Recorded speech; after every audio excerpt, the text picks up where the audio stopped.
Kamu lebih suka belanja online atau offline? Aku sih jujur lebih suka belanja semenjak pandemi. Aku lebih suka belanja online ya Mbak, karena belanja online tuh kayak memudahkan aja gitu. Apalagi waktu pandemi kemarin kita jadi bisa beli apa aja tanpa harus ketemu sama pedagangnya langsung. Terus waktu itu kan juga ada PSBB yang menyebabkan kita nggak boleh keluar rumah. Nah, belanja online tuh jadi kayak solusi terbaik gitu sih Mbak, kalau menurut aku. Apa aja sih yang dibeli kalau lagi belanja online? Kayak makanan, baju, tas, semuanya aku beli di online biasanya Mbak. Apalagi sekarang udah jarang banget ke pasar karena kesibukan dan lain-lain, jadi aku belanja online. Kalian tim belanja via e-commerce atau via sosial media? Kalau aku sih via e-commerce Mbak, karena lebih dari segi keamanan lebih oke. Terus juga kalau di via sosial media tuh kita kadang nggak tahu gitu loh, suka ada penipuan gitu-gitu. Kalau via e-commerce kan kita transfernya ke e-commerce-nya langsung, dan ada keamanan di situ. Jadi lebih secure aja gitu kalau aku. Kamu tim e-commerce hijau atau oranye nih? Hanya tim orange atau tim hijau kayaknya tergantung ya Mbak. Kalau aku tergantung yang diskon yang mana yang besar. Nah, setelah tadi melihat cuplikan wawancara netizen Indonesia terkait dengan preferensi dalam berbelanja, kita jadi kepikiran nggak sih kenapa beberapa tahun ini perkembangan e-commerce di Indonesia itu sangat pesat? Dan gimana sih persaingan e-commerce di Indonesia? Di sini kita akan membahas perkembangan dua e-commerce terbesar dan banyak digunakan oleh masyarakat Indonesia, yaitu Tokopedia dan Shopee. Nah, mulai dari latar belakang dulu nih, kita akan jelasin terkait latar belakang persaingan e-commerce di Indonesia. Kenapa sih e-commerce itu mulai banyak bermunculan di Indonesia? Jadi semenjak adanya pandemi COVID-19 yang lalu, teknologi itu sangatlah cepat menyebar, terus populasi internet tuh juga meningkat tajam. Pada tahun 2021, Indonesia tuh memiliki lebih dari 396 juta pengguna internet. Nah, ini tuh menjadikan pasar yang sangat besar untuk e-commerce dunia masuk ke Indonesia. Pertumbuhan populasi internet yang besar ini juga memberikan potensi bagi pelaku e-commerce untuk ikut bersaing.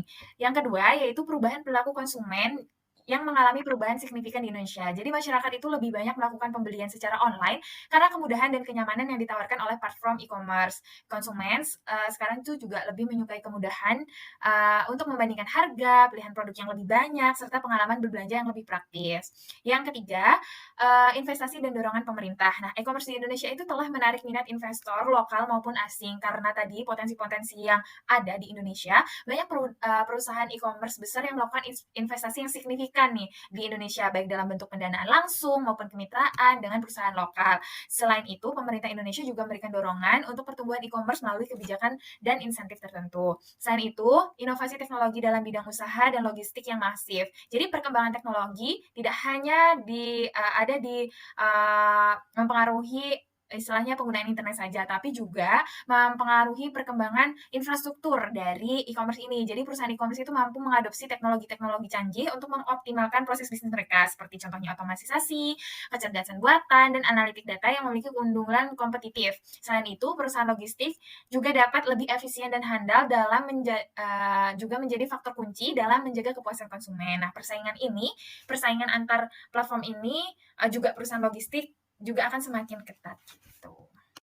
Nah, kemudian kita coba bandingkan menggunakan data ya teman-teman. Jadi di sini ada data pengguna e-commerce tahun 2022 sampai 2023. Di sini kita highlight dua e-commerce dengan pengunjung terbanyak, yaitu yang pertama Tokopedia dan yang kedua Shopee.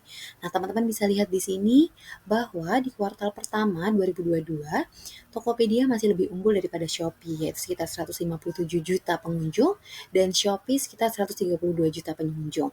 Kemudian di kuartal 2 2022, Tokopedia masih memimpin, yaitu lebih unggul dan Shopee masih berada di bawahnya.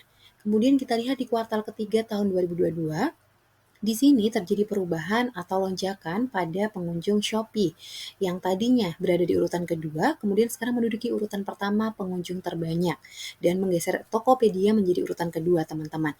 Jadi di sini bisa dilihat jumlah pengunjungnya 191 juta, sedangkan Tokopedia 136 juta.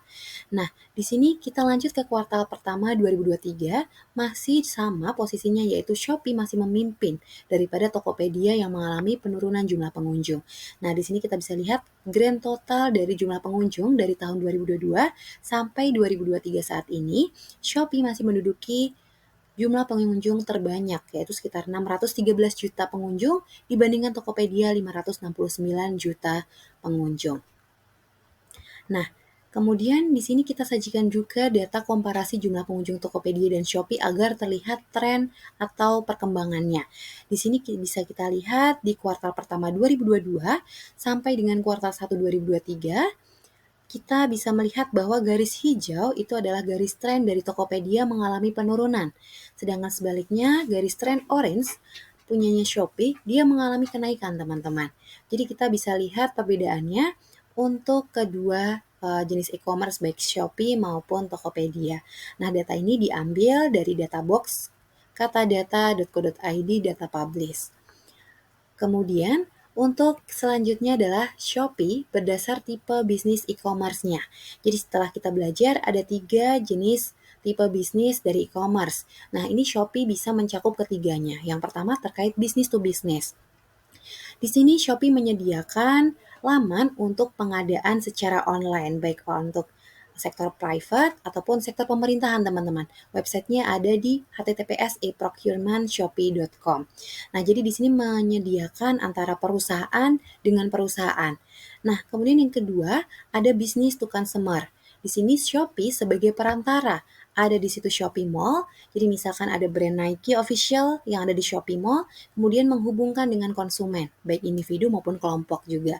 Selain itu juga ada menyediakan Shopee Mart. Nah, di sini menyediakan kebutuhan sehari-hari nih teman-teman, di mana Shopee masih menjadi perantara antara penyedia kebutuhan sehari-hari dengan konsumennya. Dan yang ketiga jenisnya adalah consumer to consumer. Nah, ini adalah yang sering kita gunakan, yaitu penjual bisa jadi dia sebagai konsumen kemudian jualan barang dan dibeli oleh kita sebagai konsumen juga. Misalkan kita mau menjual HP bekas kita gitu. Kita bisa membuka lapak untuk menjual HP kita dan menemukan konsumen yang membutuhkan HP yang kita jual. Demikian. Untuk selanjutnya yaitu ada teknologi penggerak perubahan e-commerce yang mana bisa kita compare dari si hijau dan juga si oranye, yaitu pada masa pasca pandemi yang membuat perkembangan dari teknologi e-commerce ini, yang pertama itu ada keleluasaan bagi pengguna e-commerce ya teman-teman, yang mana sebagai pengguna itu bisa menjelajah fitur-fitur di aplikasi e-commerce tersebut. Yang kedua ini memiliki sarana pembayaran langsung yang menggunakan atau di bawah dari si bank ini yang teman-teman kenal mungkin dengan Shopee Pay Later atau pembayaran kredit seperti itu ya. Yang terakhir ini adanya fitur games atau video live yang memungkinkan teman-teman untuk berjualan produk-produk dari apa yang teman-teman bisa jual di situ. Nah, ini juga sudah dilakukan oleh beberapa bahkan banyak influencer atau artis-artis yang memang terkenal, seperti yang bisa dicontohkan secara general, baik dari teknologi pengubah wajah e-commerce. Yang pertama ini ada mobile device.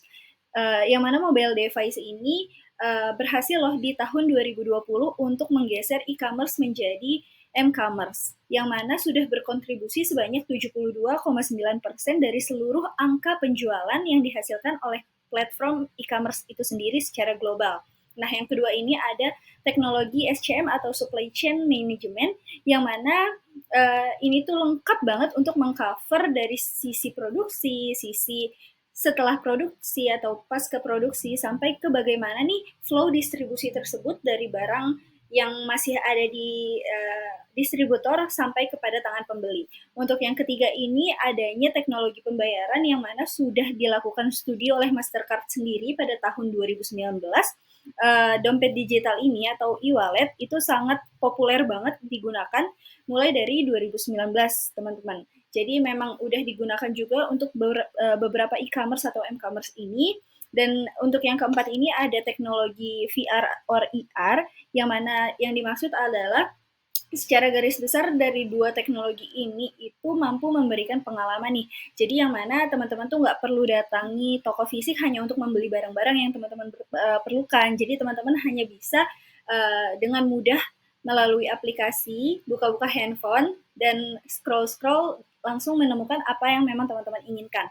Dan yang terakhir ini blockchain, yang mana blockchain ini tidak lepas dari 4 teknologi di atas. Jadi 4 teknologi di atas memerlukan blockchain sebagai teknologi keamanan gitu.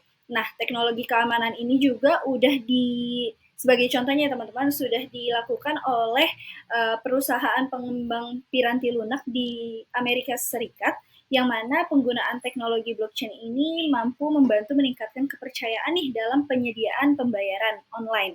Jadi untuk di Indonesia itu sendiri, untuk blockchain ini membantu teman-teman semua dalam melakukan teknologi pembayaran agar ya kalau misalnya kita bayar, kita nggak akan mudah untuk tertipu atau nggak akan mudah uangnya tersedot begitu aja. Seperti itu teman-teman, untuk selanjutnya akan diinformasikan oleh kawan saya. Terima kasih. E-commerce revenue model sendiri di sini ada 5, yaitu ada advertising revenue model, ada subscription revenue model, ada transaction fee, ada sales dan affiliate revenue model.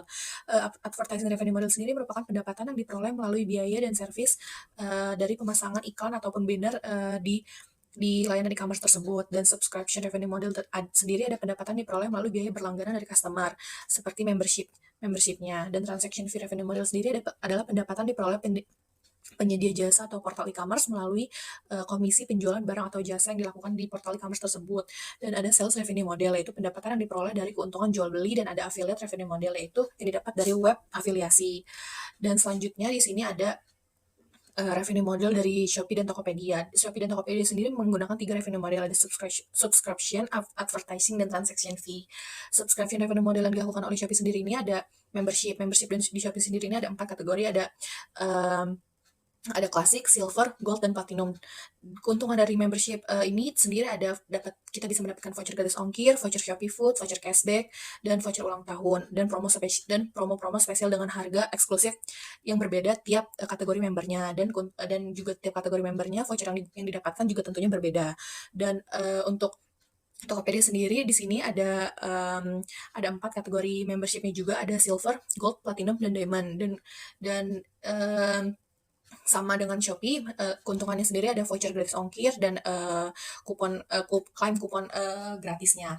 Dan yang membedakan di sini silver dan gold ini hanya mendapatkan voucher gratis ongkir dan klaim kupon gratis, dan untuk platinum dan diamond ini mendapatkan prioritas Tokopedia Care. Untuk advertising revenue model pada Shopee sendiri, yaitu layanan iklan yang dilakukan oleh Shopee. Dan pada Shopee sendiri, layanan iklan ini bertujuan untuk meningkatkan dan pada e-commerce tersendiri, layanan iklan ini bertujuan untuk meningkatkan visibilitas serta penjualan pada produk. Dan layanan iklan yang dikenakan oleh Shopee ini 200 perak untuk layanan iklan yang kita search, yang konsumen search, dan 150 perak untuk layanan iklan produk serupa. Biasanya kalau kita search produk yang kita ini suka ada rekomendasi produk serupa. Nah, untuk Tokopedia sendiri mulai dari 250 perak, 300 sampai 350 perak tergantung kategorinya masing-masing. Dan ada transaction revenue model. Transaction revenue model sendiri di Shopee sendiri ini ada biaya administrasinya dikategorikan ada non-star, ada star, terus ada untuk layanan gratis ongkir ekstra, penjual star dan non-star, terus ada layanan gratis ongkir ekstra untuk mall, dan juga ada layanan cashback-nya ya gitu. Dan untuk Tokopedia sendiri juga bisa mendapatkan layanan dengan beberapa benefit, dengan memotong 1% setiap produk dari merchant yang terjual ya. Dan apabila pembeli menggunakan metode pembayaran kartu kredit, pembeli juga akan dikenakan biaya layanan sebesar 1,5% yang digunakan itu untuk maintenance pemeliharaan sistem mereka gitu. Mungkin di sini saya bisa menarik kesimpulan dari presentasi kami, yaitu ada keberhasilan e-commerce di Indonesia ini sangat dipengaruhi oleh faktor konsumen. Faktor-faktor penentu dari konsumen ini juga menjadi faktor kepercayaan, dan kita sebagai penyedia e-commerce ini harus menjaga reputasi dengan memberikan pelayanan yang baik dan handal dengan meningkatkan kepuasan konsumennya, juga memperhatikan profesionalitas toko e-commerce masing-masing toko yang terdapat di e-commerce tersebut. Dan sarannya juga memastikan seluruh kegiatan di dalamnya itu aman, sehingga penggunanya merasa nyaman dalam bertransaksi dengan meningkatkan keamanan yang dipakai pada sistem yang terdapat di layanan e-commerce tersebut. Baik, mungkin segitu aja presentasi yang dapat kami sampaikan. Kurang lebihnya mohon maaf. Wassalamualaikum warahmatullahi wabarakatuh.